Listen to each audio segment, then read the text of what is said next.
போற்றுவதற்கும் பாராட்டுக்குரிய தமிழகத்து முதல்வர், கழக தலைவர், மரியாதைக்குரிய தளபதி அவர்களே, இந்த விழா சீரோடும் சிறப்போடும் நடைபெறுவதற்கு முன்னின்று நடத்தி கொண்டிருக்கக்கூடிய துணை முதலமைச்சர், கழகத்தின் இளைஞரணி செயலாளர், அமைச்சர், ஆற்றல் மிக்க தம்பி உதயநிதி அவர்களே, மேடையில் எங்களோடு அமர்ந்திருக்கக்கூடிய கழகத்தின் பொருளாளர் நண்பர் டி.ஆர். பாலு அவர்களே, கழகத்தினுடைய துணை பொதுச் செயலாளர்கள் நண்பர்களே, அதே போன்று கழகத்தினுடைய தலைமை கழகத்தில் இருக்கக்கூடிய பணியாற்றக்கூடிய தொண்டாற்றக்கூடிய நண்பர்களே, பல்வேறு தோழமை கட்சி தலைவர்களே, தலைவருக்கு நட்பாக இருக்கக்கூடிய அருமை நண்பர் இந்து ராம் அவர்களே, வெள்ளம் போல் குழுமிக்கக்கூடிய இளைஞரணி பட்டாளங்களே, கழகத்தின் முன்னோடிகளே, உங்கள் அனைவருக்கும் என்னுடைய அன்பான வணக்கத்தை தெரிவித்துக் கொள்கிறேன். இந்த நிகழ்ச்சியை பார்க்கிற பொழுது மேடையிலே குழுமி இருக்கிற தம்பிமார்களை இந்த மேடையிலிருந்து பார்க்கிற பொழுது இனி எந்த காலத்திலும் திமுகவுக்கு தீய கிடையாது என்கிற எண்ணம் ஏற்படுகிறது. காரணம், ஒரு கட்சி ஆரம்பித்தால் பல கொள்கைகளை சொல்லுவார்கள். அந்த கொள்கைகளை நிறைவேற்ற கட்சி வேலை செய்யும். ஆனால் சில நேரங்களில் சில கட்சிகளோடு கொள்கை கூட சமரசம் ஏற்படுவதுண்டு. ஆனால் உயிர் கொள்கைகளுக்கு யாரும் இடம் கொடுக்க மாட்டார்கள். திராவிட முன்னேற்ற கழகத்தை பொறுத்தவரையில் அது ஜெயலலிதா காலத்திலிருந்து அரசியல் சில சமரசங்கள் ஏற்பட்டாலும் உயிர் கொள்கையான இந்திய எதிர்ப்பு, சுயமரியாதை, இவைகளெல்லாம் நாம் என்றைக்கு விட்டுக் கொடுத்ததல்ல. இந்த இயக்கத்தை ஆரம்பித்து 67 ஆட்சியை பிடித்து அதை கலைஞர் கையில் ஒப்படைத்து போனார். கலைஞர் மிக வேகமாக அற்புதமாக இந்த நாட்டை ஆண்டார், இயக்கத்தை கட்டி காத்தார். அந்த தலைவரும் மறைகிற பொழுது தளபதியை கூப்பிட்டு என் பாதையை நடு என்று அறிவுறுத்தி அவரிடத்திலே முதலமைச்சரும் அதே போல் கழக தலைவர் ஒப்படைத்திருக்கிறார். என்னை பொறுத்த வரையில் நீண்ட நெடுங்காலம் கலைஞரோடு சற்று 50 ஆண்டு காலத்துக்கு மேல் இருந்தவன். தளபதி அவர்களை நான் இளம் பிராயத்திலிருந்து அறிந்தவன். ஆனாலும் நானே இன்றைக்கு வியக்கிற அளவுக்கு, போற்றுகிற அளவுக்கு, சல்யூட் அடிக்கிற அளவுக்கு அவர் தன்னுடைய பணியை ஆற்றுவதை பார்த்து மெத்த பெருமைப்படுகிறேன். காரணம், அவர் கலைஞரிடத்திலே பணியாற்றியவர், கலைஞரிடத்திலே கற்றவர். அதே போன்று இந்த அடுத்து இருக்கிற நம்முடைய உதயநிதி அவர்கள் அந்த இடத்துக்கு நிச்சயமாக சத்தியமாக ஒரு காலத்துக்கு வருவார்.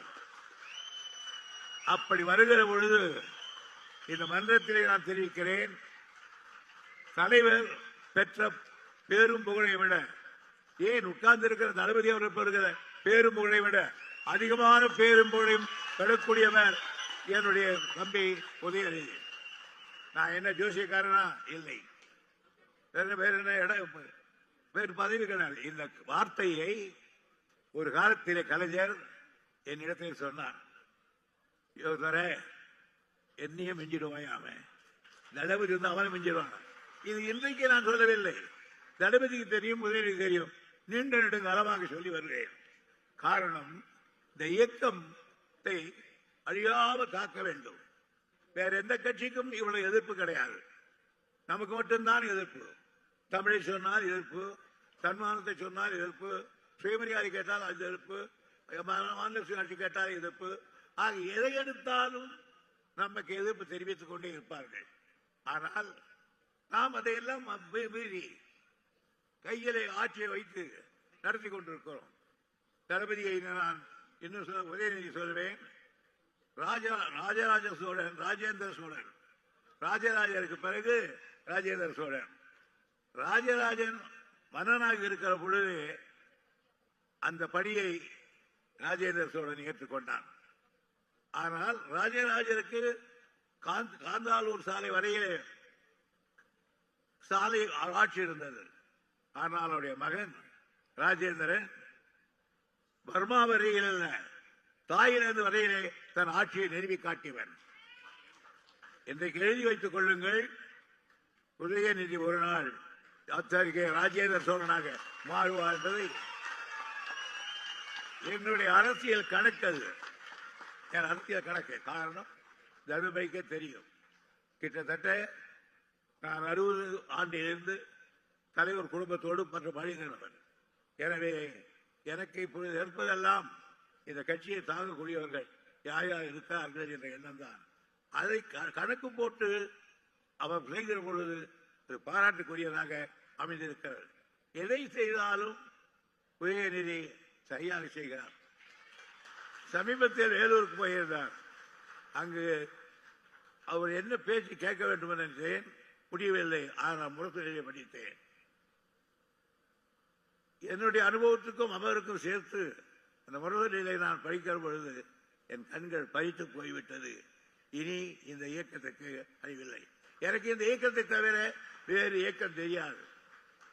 நான் இன்னும் சொல்ல போனால் ரோட்டில் நடக்கிற பொழுது மற்றவர்கள் கொடி பறந்தால் அந்த நிழல் எம்மப்படாமல் ஒழுகி போகிறவன் நான்.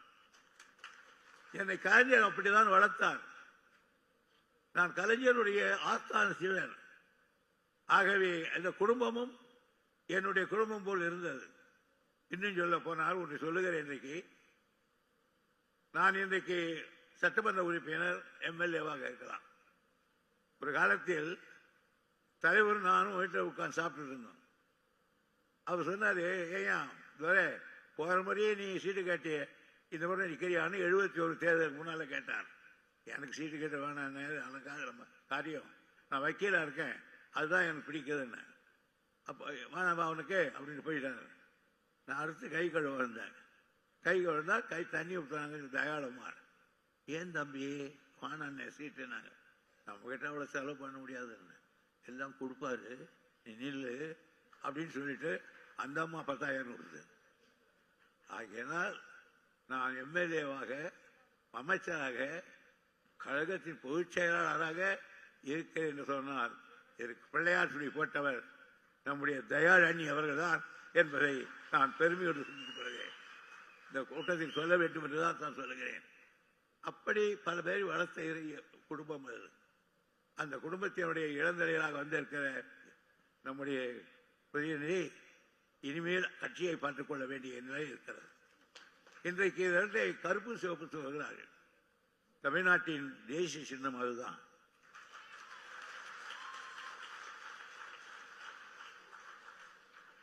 அதில் இருக்க என்ன கருப்பு சிவப்பு காரணம்?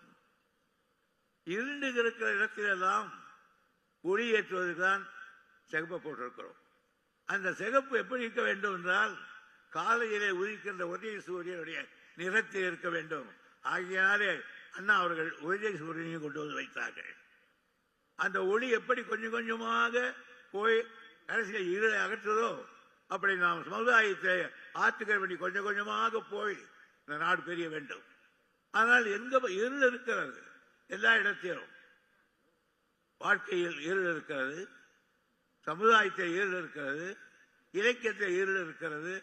இப்படி எல்லா இருளையும் போக்க வேண்டும். அதற்காகத்தான் அண்ணா அவர்கள் மேலே விட்டு கீழே சிவப்பு வந்தார். இந்த சிகப்புக்கு ஒன்று சொல்லுகிறேன்.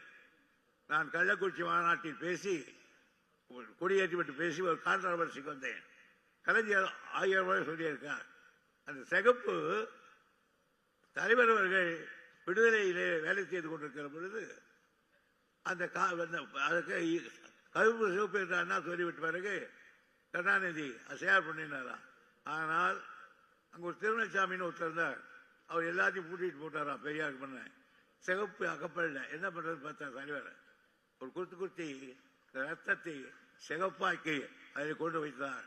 ஆகவே இன்றைக்கு கொடியில் இருக்கிற சிகப்பு தலைவர் கலைஞருடைய கையில் இருந்து வந்த ரத்தத்தால் உருவான கட்சி. அப்படிப்பட்ட ஒரு கட்சி நம்முடைய கட்சி. அதனாலே இன்றைக்கு நான் பார்த்தேன், ரொம்ப மகிழ்ச்சி எனக்கு. மிலிட்டரி கூட எப்படி பண்ண மாட்டான், அப்படி உதயார் செய்திருக்கார். அது யார்? இன்றைக்கு நம்முடைய தளபதி அவர்கள் இந்த நாட்டை ஆண்டிருக்கிறார். நான் தலைவருக்கும் இவருக்கும் என்ன வித்தியாசம் என்றால், தலைவர் இப்படி செய்ய போறேன்னு சொல்லிடுவார் என்கிட்ட, இவரு மூச்சு விட மாட்டார். அதுக்கப்புறம் டக்குன்னு அது ஒரு ஆது கொடுத்தாரு. என் வாழ்க்கையிலேயே கூட போன மாதிரி நடந்தது.